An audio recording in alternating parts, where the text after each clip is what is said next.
俾到15萬美金嘅定期，咁同埋咧60萬碼紙嘅樓。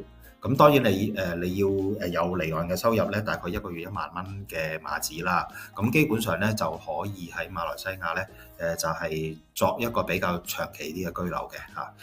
但係咧大家可以留意到咧，其實咧最低嘅門檻咧其實就唔係銀計劃嘅，其實就應該係咧呢個我寫住係 SEZ 或者 SFZ 啦。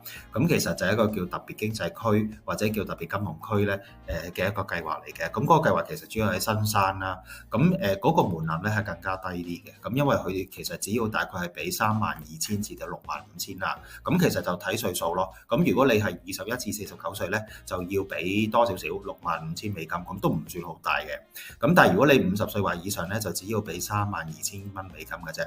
咁同埋咧都係無論你係邊個計劃咧，基本上你都係要買樓嘅。咁佢最低價格咧，其實就由新山嗰個政府去規定咯。咁佢呢度就冇特別公開嘅。咁同埋咧特別係咪叫特區咧？係啦，即係佢嗰個特別經濟區咧，嗰個 MM2H 咧，佢係唔需要 prove 離岸收入添嘅嚇。咁但係咧佢到而家咧，其實都只係批咗43個申請，所以暫時似乎外國人嚟講咧，對經濟特區咧嗰個信心咧都唔算係好大嘅。佢哋比較都係想係銀計劃嚇，即係主要可能想喺吉隆坡啊或者喺檳城嗰邊去。